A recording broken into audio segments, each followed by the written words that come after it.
আসসালামু আলাইকুম। আরব দেশে যদি নতুন এসে থাকেন তাহলে অবশ্যই ভিডিওটি আপনার জন্য। যদি আরবি শেখার ইচ্ছা থাকে তাহলে দেখতে পারেন মন দিয়ে। তো এই ভিডিওর মাধ্যমে ভাঙিয়ে কিভাবে আরবিতে কথা বলবেন সেই সম্পর্কে ধারণা দেওয়া হবে। তো কথা না বাড়িয়ে চলুন ভিডিওটি শুরু করা যাক।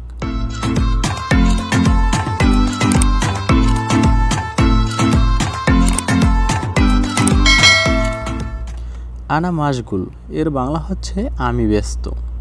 দেখেন, হয়তোবা আমরা অনেক সময় কফিলের কাছে ফোন দিই, তখন তারা হয়তোবা ফোনে বলতে পারে যে আমি ব্যস্ত আছি, আনা মশগুল, আমি ব্যস্ত আছি। বা হয়তো আপনি ফোন দিয়ে তাকে বলতে পারেন যে আপনি কি ফ্রি আছেন হাবিবি, ইনতা আলিন ফাদিওয়ালা মুফাদি। এর বাংলা কি? প্রিয়, আপনি কি এখন ফ্রি আছেন নাকি ব্যস্ত আছেন? বা এরকমেরও বোঝায় যে আপনি কি এখন ফ্রি আছেন নাকি ফ্রি নাই। তো আনা ফাদি এর বাংলা কি? আমি ফ্রি আছি। দেখেন, ওখানে হয়তো বলছি কি যে আনা মশগুল এর বাংলা কি? আমি ব্যস্ত। এবং এখানে আনা ফাদি এর বাংলা কি? আমি ফ্রি আছি। তো হয়তোবা সে বলতে পারে যদি ফ্রি থাকে যে আনা ফাদি মাফি মুশকিলে ইনতে কালাম, মানে কি আমি ফ্রি আছি, তুমি বলো, সমস্যা নাই। এরপর আছে আনা মুফাদি। দেখেন, একটু আগেই বলছি যে আনা মুফাদি অর্থ কি? আমি ফ্রি নেই। হয়তো সে যদি ব্যস্ত থাকে তখন বলতে পারে যে আনা মশগুল, আমি ব্যস্ত আছি। বা এরকমেরও বলতে পারে যে আনা মুফাদি, আমি ফ্রি নাই। যাই হোক, এরপর আছে মিন হাদা অর্থ কি? এটা কার।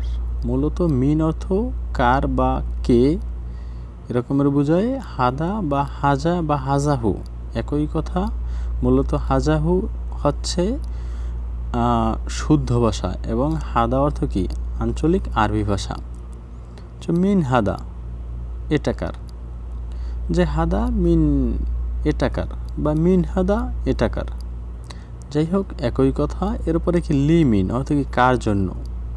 হয়তোবা এখানে বলতে পারেন যে কার জন্য অপেক্ষা করো, যে ইনতে লিমিন ইন্তেজার, মানে কি তুমি কার জন্য অপেক্ষা করো।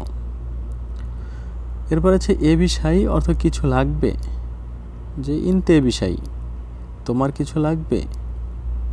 ইনতে অর্থ তোমার বা তুমি, এ বিষয় অর্থ কি? কিছু লাগবে বা কিছু দরকার।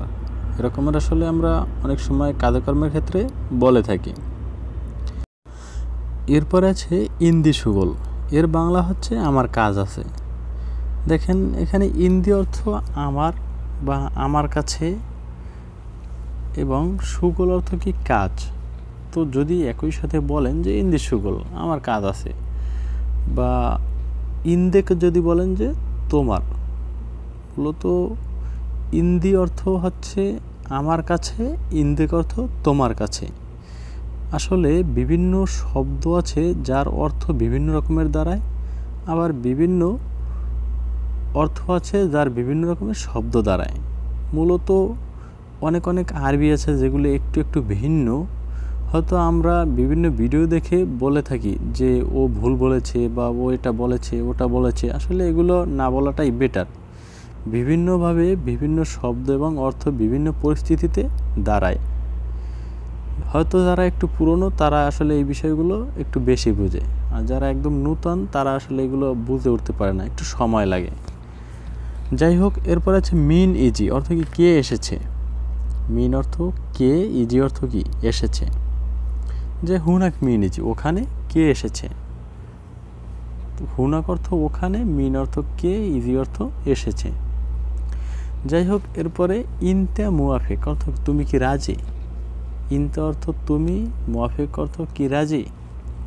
মূলত মুয়াফিকের বাংলা রাজি।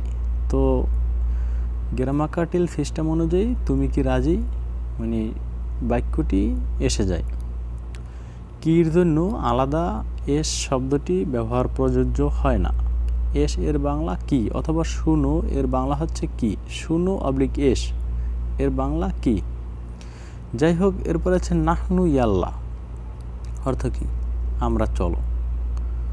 মূলত নাহনু অর্থ কি? আমরা। ইয়াল্লা অর্থ চলো। আবার ওয়াল্লাহি যে বলি আমরা, যে ওয়াল্লাহি ইনতাকুল মানে কি সত্যি তুমি বলো।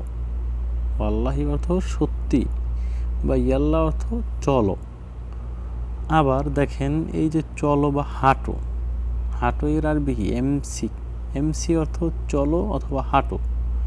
আবার দেখেন এমসিক মানে কি শেষে কাপ শব্দটি মানে কাপ অক্ষরটি বসে যে এমছিক, তখন কি হবে যে ধরো, হাদা এমসিক এটা ধরো। যাই হোক, এত বিস্তৃতভাবে অত দূরে না যাই। তো নাহনু ইয়াল্লাহ অর্থ কি আমরা চলো। এরপরে হচ্ছে আন্তা ইয়াবদা অর্থ কি আপনি শুরু করেন। তো এখানে দেখেন আন্তা অর্থ আপনি, ইয়াবদা এর বাংলা হচ্ছে শুরু করা। হয়তো ইনতা সুগুল ইয়াবদা তুমি কাজ শুরু করো, বা আন্তা সুগুল ইয়াবদা আপনি কাজ শুরু করেন। সুগুল অর্থ কাজ, ইয়াবদা অর্থ কি শুরু করা। এরপরে আছে বাদ সোয়াইয়া অর্থ কি একটু পরে। তো দেখেন এখানে বাত অথবা বাদেন এর বাংলা হচ্ছে পরে। তো এরাবিয়ানরা বিশেষ করে বাদ শব্দটি বলে থাকে যে বাদ সোয়াইয়া ইজি, একটু পরে আসছি বা একটু পরে আসতেছি। বাত অর্থ পরে এবং সোয়াইয়া অর্থ কি একটু, ইজি অর্থ আসছি বা আসতেছি। অথবা আপনি বলতে পারেন আপনার বন্ধুকে যে আনা বাদ সোয়াইয়া ইজি, আমি একটু পরে আসতেছি। ইনতারু তুমি যাও। যাই হোক, এরপর আছে কি সোয়াইয়া গাবল এর বাংলা হচ্ছে একটু আগে। সোয়াইয়া অর্থ একটু, গাবল অর্থ কি আগে। গাবল অর্থ আগে, আবার আউগাল এর বাংলা হচ্ছে আগে। এরপর আছে লাতরো অর্থ যেও না বা লারো। লা অর্থ না, রো অর্থ কি যাও বা যেও না। তো লাতরো এর বাংলা কি যেও না। এরপর আছে তাল হেনা এখানে আসো। তাল অর্থ কি আসো, হেনা অর্থ এখানে। এই যে তাল এর বাংলা আসো, এটা আমরা অনেকেই জানি। শুধু এই যে হেনা এখানে, এই শব্দটা জানি না, খুব কম মানুষই জানি। তো দেখেন যদি বলেন যে তাল হেনা ইনতে গাত, তুমি এখানে আসো বসো। গাত অর্থ কি বসা। এই যে ছোট ছোট কিছু কিছু শব্দ এবং অর্থ আছে, এগুলো মুখস্থ রাখবেন। গাত অর্থ বসা, হেনা অর্থ এখানে, এরকমের আরও বিভিন্ন শব্দ আছে। যাই হোক, এরপরে ফুরসা ফি সুযোগ আছে। ফুরসা এর বাংলা সুযোগ, ফি অর্থ আছে। ইনতে জামিল তুমি সুন্দর। ইনতে অর্থ কি তুমি, জামিল অর্থ কি সুন্দর। এরপরে আবাদান অর্থ কখনো না। কখনো না এর আরবি কি আবাদান। এরপরে ইনছা অর্থ ভুলে যাওয়া, যে ইনতে ইনছা তুমি ভুলে যাও। এরপরে জিব আতিনি আমাকে দাও। হয়তোবা আপনি পানি চাইতে পারেন যে আতিনি জিপ ময়া আমাকে পানি দাও, বা সই আতিনি জিপ ময়া আমাকে একটু পানি দাও। এরপরে আখের লাহদা। আখের লাহদা এর বাংলা কি শেষ মুহূর্ত। এটা বিশেষ করে বেশি প্রয়োজন পড়ে না। তো যাই হোক, ভিডিওটি আজকে এই পর্যন্তই। ভিডিওটি ভালো লাগলে অবশ্যই একটি লাইক করবেন এবং চ্যানেলে একদম নতুন হয়ে থাকলে চ্যানেলটি সাবস্ক্রাইব করে পাশে থাকবেন। ধন্যবাদ, ভালো থাকুন, সুস্থ থাকুন, আল্লাহ হাফেজ।